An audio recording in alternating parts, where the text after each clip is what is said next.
If you have been watching export trends closely, you will notice something we have never seen before, and that is China is quietly becoming East Africa's most strategic agricultural market.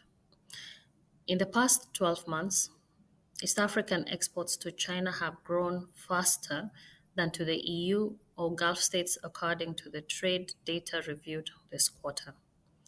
China's demand for fresh, traceable produce has opened a door. But whether we step through it or not depends on one thing: the strength of our post harvest and cold chain systems. And that's what I want to talk to us about today: the structure that will determine whether East Africa's export story becomes sustainable. See, we often celebrate market access, and that is new protocols when we have trade fairs or cargo flights, but access means little without delivery capacity. Right now, Kenya, Tanzania, and Uganda have market permissions for products like avocado, macadamia, flowers, and seafood. Yet, less than 30% of eligible exporters are actually able to meet China's logistical and quality requirements consistently.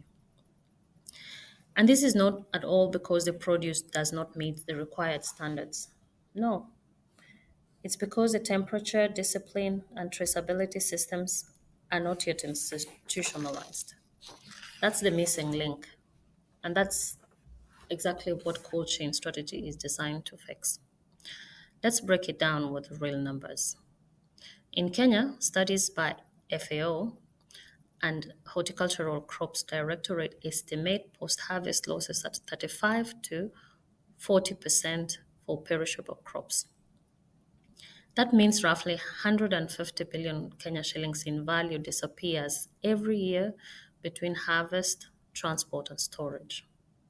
And yet, when you look at China's buyers' expectations, the margin between an accepted shipment and a rejected one is just 2 degrees of temperature variation. That's all it takes.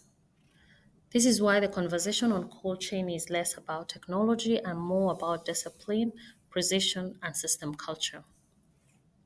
A working cold chain system is about creating a rhythm of movement that doesn't break, from farm to pack house, to reefer, to port or airport to the buyer. At farm level, pre-cooling within hours, not days. And at the pack house, it means fast grading, temperature checks, clear data logs. In logistics, it means no idle hours between loading and the dispatch time. And at the export point, sealed, traceable units with proof of handling. So when these flows sync together, the result is not just reduced loss, it is credibility, and that's what we are looking for. That credibility is what earns repeat contracts with China's institutional buyers. Across East Africa, momentum is also building. Kenya has increased reefer capacity at Mombasa and installed new cold storage at JKIA to shorten dwell times. Tanzania's Southern Highlands now have two pre-cooling hubs supported by its Ministry of Agriculture for avocado exports. And Uganda, through ITC and the avocado platform, is establishing export packhouses with solar-assisted cold storage for smallholders. Regionally, Africa's cold chain logistics market now exceeds 14 billion US dollars in value, and investment interest is at its highest in a decade. So we are moving, but we need coordination between policy, infrastructure, and private execution. If you manage a cooperative, a farmer group, or a small exporter operation, your next 90 days are very critical. Start by mapping your post harvest chain. Literally write down each temperature handover point. Then audit your time to pre cool. If it is longer than 12 hours, you are losing market value.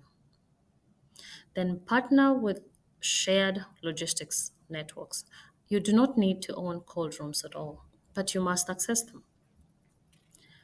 Then you also need to establish basic quality logs, that is pulp temperature, humidity, and handling times. These are what buyers trust. And lastly, train your teams to treat post harvest like a production line because that is what it is. Every step you stabilize today compounds your market value tomorrow.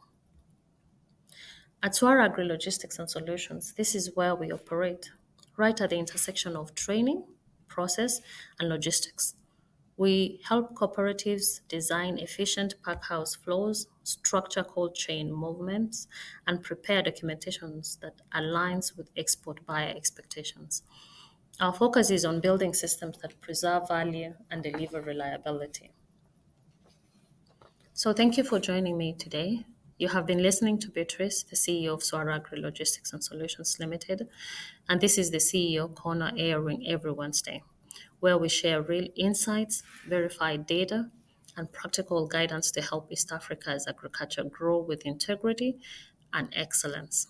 So join me again next Wednesday for another conversation that matters. And do not forget to follow this page, subscribe on our YouTube channel, and connect also on LinkedIn for weekly updates on agriculture, logistics, and value development across our region. Until then, stay committed to excellence, stay rooted in purpose, and let's keep shaping a stronger, more reliable future for East Africa's agriculture. Goodbye and God bless.